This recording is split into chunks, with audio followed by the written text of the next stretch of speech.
Peran Maya Kusmaya, petinggi Pertamina di kasus korupsi kelola minyak mentah. Kejaksaan Agung, Kejagung, telah menetapkan Direktur Pemasaran Pusat dan Niaga PT Pertamina Niaga Maya Kusmaya dan Edward Corne selaku VP Trading Operation PT Pertamina Patraniaga sebagai tersangka baru kasus korupsi tata kelola minyak mentah.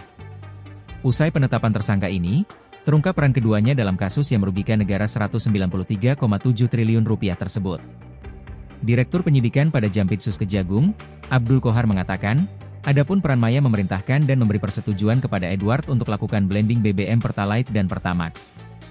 Tersangka MK memerintahkan dan atau memberikan persetujuan kepada ISI untuk melakukan blending produk kilang pada jenis RON 88 dengan RON 92 agar menghasilkan RON 92, kata Kohar dalam jumpa pers, Rabu, 26 Februari 2025. Kohar menjelaskan, bahwa proses blending itu dilakukan tersangka Edward atas perintah Maya di Terminal Orbit Merak milik anak pengusaha minyak Riza Khalid yakni Muhammad Keri Andrianto Riza, Mkar, dan tersangka Gading Ramadan Joedo, GRJ. Yang dimana lanjut Kohar dua jenis BBM yang dioplos itu nantinya akan dijual seharga Pertamax. Selain itu, Maya dan Edward juga berperan melakukan pembelian atau mengimpor Pertalite namun dibeli dengan harga Pertamax. Pembelian jenis BBM itu kata Kohar berdasarkan persetujuan dari Rifa Siahaan selaku Direktur Utama PT Pertamina Patraniaga yang sebelumnya juga telah ditetapkan sebagai tersangka.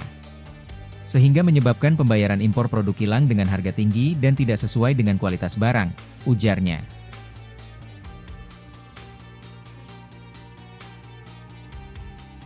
Download Tribun X sekarang, menghadirkan lokal menjadi Indonesia.